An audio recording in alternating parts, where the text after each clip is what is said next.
नमस्कार, मैं अभिषेक कुमार और आप देख रहे हैं स्वराज खबर। इस समय मैं मौजूद हूँ राष्ट्रवादी कांग्रेस पार्टी के दफ्तर में मौजूद हूँ और सीट बंटवारों को लेकर एक सबसे बड़ा क्वेश्चन बना हुआ है कि 1 अक्टूबर से नामांकन हो रहे हैं, 8 तारीख तक लास्ट डेट है। लेकिन अभी तक कई ऐसे पार्टी कार्यकर्ता जो महागठबंधन में हो या गठबंधन में हो, अभी भी एक सीट बंटवारे को लेकर एक क्वेश्चन मार्क बना है कि किसको कौन से क्षेत्र से किसको सीट मिलेगी। इसी मुद्दे पे राष्ट्रवादी कांग्रेस पार्टी के जो कार्यकर्ता है, इसी मुद्दे पे आज हम बात करेंगे। सबसे पहले बात, स्वागत है सर हमारे चैनल में। स्वागत है आपका। अपना परिचय दीजिए पहले। तमन्ना खान, प्रदेश महासचिव राष्ट्रवादी कांग्रेस पार्टी, बिहार प्रदेश। सीट बंटवारे को लेकर एक क्वेश्चन मार्क बनी हुई है, चाहे इंडिया की सरकार हो चाहे महागठबंधन की सरकार हो, इस पर क्या कहेंगे आप? देखिए, हम लोग महागठबंधन के घटक दलों में से हैं और हम लोगों की बात जो है कई स्तर पे हो भी चुकी है और फिर आज भी बैठक होगी। हमारे राष्ट्रीय महासचिव हैं प्रफुल्ल पटेल जी, वो इसको लीड कर रहे हैं और जो हम लोगों को अगर महागठबंधन में सम्मानजनक अगर सीट नहीं मिलेगी, वैसे हम लोगों की सम्मानजनक सीट कितनी होनी चाहिए? हम लोगों ने 15 सीट कम से कम हम लोगों ने मांग किया है और अगर 15 सीट अगर हम लोगों को मिलती है तो हम लोग महागठबंधन के घटक दलों में से होंगे और महागठबंधन रोकेंगे। 15 सीट नाम होकर कहेंगे 10 सीट पे आप चुनाव लड़िए, फिर क्या करेंगे? तो 10 सीट भी मिलेगा तो उसमें भी हम लोग देखेंगे कि कौन से क्षेत्र से हम लोगों को की मजबूत दावेदारी है और कौन से क्षेत्र से हम लोग सीट निकालने की स्थिति में है।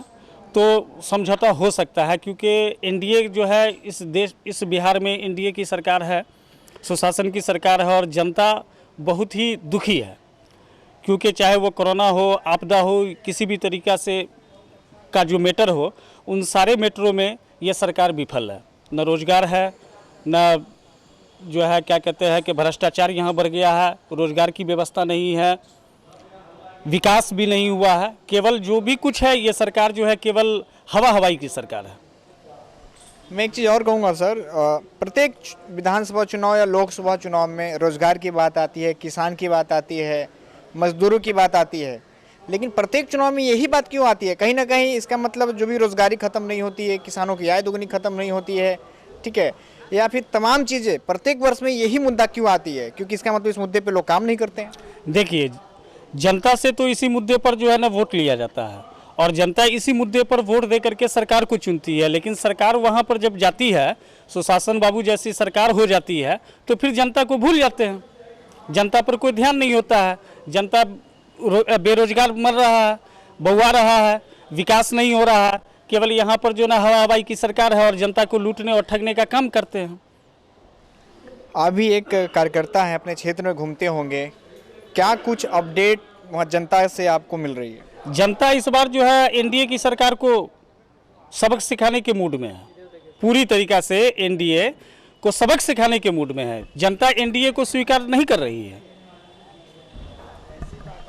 विकास, बिहार में विशेष राज्य का दर्जा, आपने सुना होगा 2015 के विधानसभा चुनाव में बड़े बड़े रैलियों में भाषणबाजी होते थे, विशेष राज्य का दर्जा।